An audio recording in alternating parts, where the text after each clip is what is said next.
You tuned into All This Math. This is Professor Parker, and for today's lesson, we're going to do some work with writing the equation of a line, right, that could be drawn on a coordinate plane. You know, the coordinate plane with the x-axis and the y-axis, right? And in case you're wondering, this is a Tuskegee University sweatshirt I have on.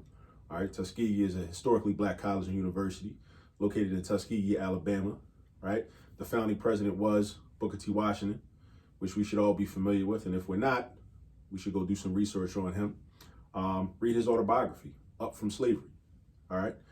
Also, another noteworthy African-American was a professor at Tuskegee University, that being George Washington Carver, which I'm sure a lot of us have heard of, but you may not know as much about him, even though you've heard his name, right? We usually hear his name every Black History Month, but I assure you that he is much deeper, and his history is much deeper and much more profound than what a lot of us, myself included, were exposed to when we were coming up in elementary school, middle school, and so on. All right, so go check those two brothers out. And there are a lot of other people that came through the institution of Tuskegee University, which is still to this day producing scholars. All right, now on to the lesson. So the topic, of course, as I kind of alluded to, is graphs of linear equations, right? Now, what we're doing today is we're going to write the equation of the line with a slope of 5 passing through this point, right? These are coordinates of a point on the coordinate plane, 0, -3. And you'll see these types of problems a lot, right? Where you're given some information about a line, and then your job is to write the equation of the line in a concise manner. All right, typically, you're going to be expected to write the equation of a line in what we call slope-intercept form. Now, slope-intercept form looks like this. Y equals mx plus b, right? Slope-intercept form, except when we write the actual equation, we're going to keep the y and the x, but we're going to replace the m and the b with actual numbers. We're going to replace the m and the b with actual numbers. Now, sometimes the m could be a 0, and then that would cause this whole term, this mx term, to cancel out, since 0 times anything is just 0 anyway. Sometimes b will be a 0, which means this will just be a blank space, right? That can happen. All right, now, but let's check this out. So we need two pieces of information in order to write this line. We need the slope, and we need the y-intercept. Now, the long way to do this is like this, using another formula called the point slope form. Now, this is the long way to do this, and sometimes this is required, right? In this particular problem, this is not required, but I'm not going to tell you why it's not required just yet, right? Those of us that are watching this video that already have some familiarity, excuse me, some familiarity with this type of work will already recognize like why you don't need the point slope form to write the equation of this line. All right, but I'm gonna give you the point slope form because you need to know it anyway. You need to be familiar with it. The point slope form looks like this. Y minus y1 is equal to m times the quantity x minus x1. All right, now, we take the information from this short word problem, because even though it's one sentence, it basically still is a word problem. And we're going to plug the important information like what the slope is and what the point that the line passes through is into this formula. So we're going to replace the y1, the m, and the x1. Now, m is the slope. Make sure you make a note of that if you don't know that already. M is your slope. That's what m is. This point right here has an x value, that will be x1, and a y value, that will be y1. All right? So, we slide over here. Now I'm going to replace everything I know. So I keep the y the same. I do the minus sign. The y1 is -3. Now let me pause there for a moment. Some people don't like writing two minus signs. They don't like to see that on their paper. For whatever reason, they don't like writing two minus signs. The formula already has a minus sign. But just because the formula already has a minus sign does not mean that you don't have to write the minus sign that the y value has. You still have to write it. So now you're going to have two minus signs. This is the minus sign from the original formula, and this is the minus sign that was attached to the 3 already. You still need to write that. Then we write what m is. M is 5. The slope is 5. The slope is the number that tells us either how flat or how slanted our line is going to be.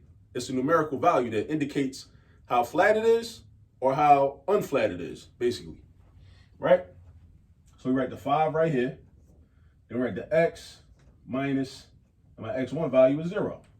All right, so now I plugged everything in. Now it's time to simplify it and then put it into what we call the slope-intercept form. Some teachers will say leave it in point-slope form, but most of the time, you're going to put the equation into slope-intercept form, because slope-intercept form is like the most popular way to write something, all right? You can think of slope-intercept form as like the common vernacular or like a slang, right? Whereas then you also have the standard form, which is another way to write equations, right? Which you'll see sometimes also, all right? Now, the two minus signs, that's called a double negative. The double negative combines to become a positive because subtracting a negative is the same thing as doing addition. So this becomes y plus 3. Then over here, this becomes 5 times x. Now, 0 is nothing. So x minus 0 is just x. So this is really going to end up being y equals 5x minus 3. Now, how did I do that?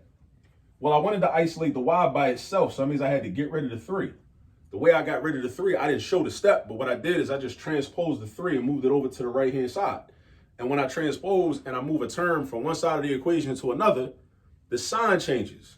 The sign changes. So it goes from positive 3 to negative 3. So now this is the final answer.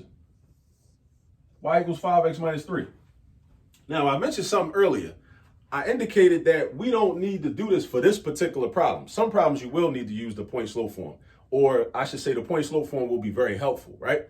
But in this particular problem, we ain't need that. You know why? Because if I wanted to write the line of this equation, or the equation of this line, I meant to say, the equation of this line in slope-intercept form, I need two pieces of information. I need the slope and I need the y-intercept. Now the slope is given. We already knew that 5 was the slope. But the problem doesn't tell us that this is the y-intercept. But if we know something about what the definition of a y-intercept is, then we would know that this is the y-intercept, because the definition of a y-intercept is this. It's the value of y when x is 0. That's what the y-intercept is. It's the value of y when x is 0. So this is my y and x is 0.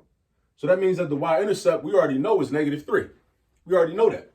So that means what I could have did was just from the rip, just did y equals 5x plus negative 3, which will simplify to y equals 5x minus 3, which is a much more straightforward way to get the answer. All right? And that's just a little bit about, because you'll see problems like this often, right? You'll be given some information, you'll be given a slope, or you'll be given 1 point, or you'll just be given 2 points. You know, you'll have to take that information and write the equation of the line. And sometimes you might be given like different pieces of information, but from that information, you're going to use either the point slope form or the slope intercept form to figure out what the equation of the line is. Because the equation of the line is like the name of the line. Like you might be given a graph with a picture of a line on it, right? And then your job will be to take information from that picture or take information that's written in a statement and just write the equation of the line. That's pretty much it. All right. So I hope that was helpful. I also hope that you're already subscribed to the YouTube channel. If you're not subscribed to this channel, please go ahead and hit the button and subscribe to the channel. Also follow us on Instagram at AllThisMath. We're also going to be having content on the Instagram channel as well. Also, please share this video with some other people that you think might benefit from it. Also tell your teacher about this video. Let your teacher know what we're doing at All This Math, because maybe the content on this channel can help support what your teacher is doing in the classroom as well. And until next time, just remember that there's all this math all around you. Peace.